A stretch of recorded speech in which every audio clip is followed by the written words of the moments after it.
Hello, friends. Today, I will tell you that the samurai, the most legendary warriors in Japanese history, are not at all what you think they were.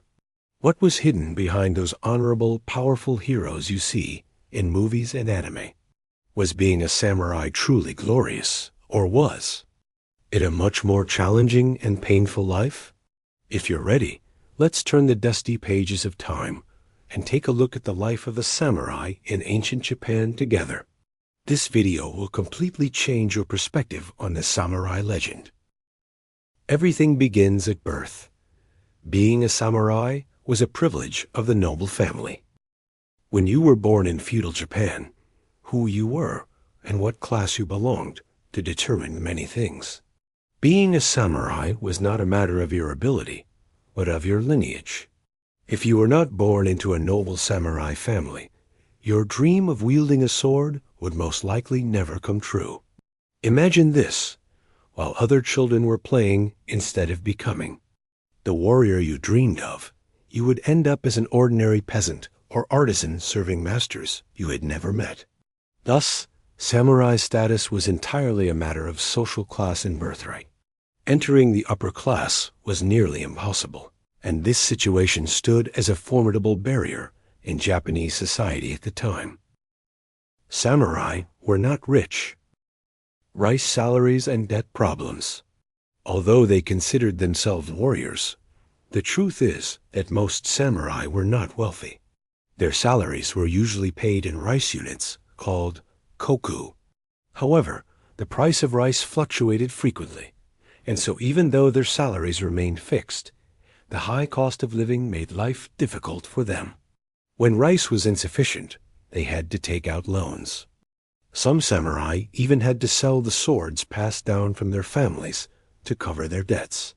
These hardships hid a significant truth beneath the myth of their honor and strength. Many lived in financial hardship, struggling to maintain their dignity. Samurai who lost their master. The painful reality of being a rōnin. Samurai were loyal to their masters, the daimyo. However, the death or downfall of their master would plunge the samurai into darkness.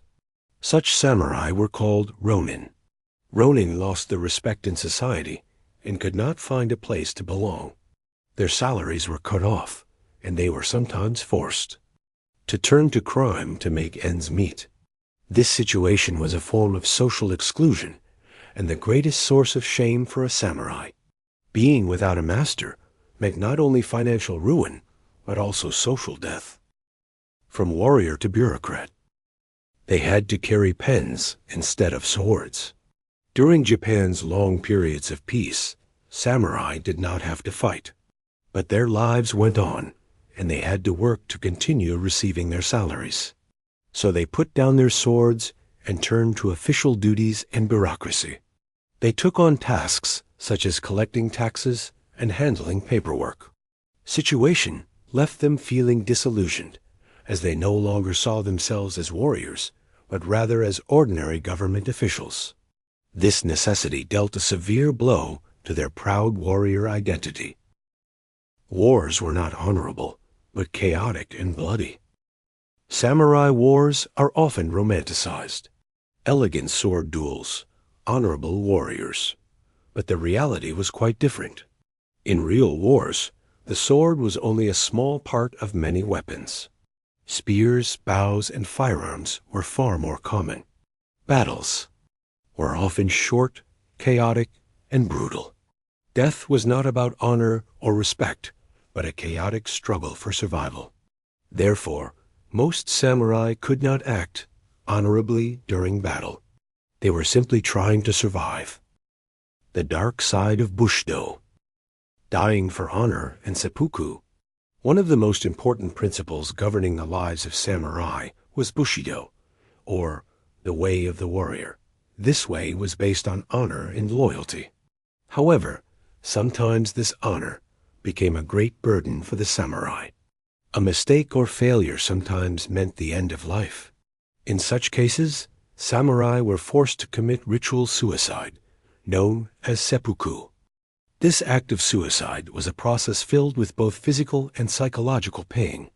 Most samurai who were forced to kill themselves by stabbing their own stomachs saw it as an escape from shame.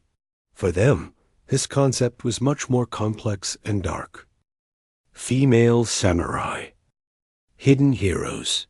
It is a common misconception that samurai were exclusively male. In fact, there were also female samurai known as onna bugeisha. However, they were not as well known or respected as their male counterparts in society. They were typically tasked with protecting their families and homes and were often overlooked in post-war history books. Female samurai also underwent rigorous training and participated in serious battles, but their stories remained in the shadows. The true weight of armor and clothing. Looking cool was hard work. Samurai armor was the most eye-catching weaponry of the time, but it was very difficult to carry. Made of heavy, hard materials, this armor was unbearable, especially in the scorching heat of summer. Additionally, fighting in kimonos and traditional sandals reduced mobility and caused the samurai to tire more quickly. This outward display of grandeur actually represented a significant physical burden. Samurai food. Not as rich as they seemed. The meals eaten by samurai were generally simple and nutritious. They mainly ate rice, vegetables, and fish. Meat was mostly forbidden or considered a luxury. Lavish feasts and elaborate banquets were extremely rare. This simple diet was necessary for the samurai's endurance in battle, but it was far removed from the romantic image of a warrior's feast. Shutting down emotions. The necessity of hardness and coldness. For a samurai, showing emotions was a sign of great weakness. Crying, fearing, or hesitating would tarnish a warrior's honor. Therefore, most samurai had to keep their emotions bottled up inside. This led them to appear cold and hard on the outside. However, this hid the complex and often painful emotions they felt inside. Strict education and discipline from childhood onward. Samurai children began their education at a young age. In addition to learning how to use swords and battle tactics, they were also taught morality, loyalty, and discipline in a strict manner. Every mistake led to severe punishment. There was also very strict authority within the family. Instead of playing games, they were raised as warriors from the earliest years of their lives. This harsh discipline turned them into individuals who could not enjoy their childhood and grew up like machines. The advent of firearms. The impact of firearms. When firearms arrived in Japan from Europe in the 19th century, it came as a great shock to the samurai. The sword techniques they had mastered over years of training were no longer sufficient on the battlefield. Weapons such as rifles and pistols began to undermine traditional warfare techniques and the samurai identity. This technological shift meant an identity crisis for many samurai. Meiji Restoration. The end of the samurai in society. At the end of the century, as Japan rapidly modernized, the feudal system came to an end and the samurai class was abolished.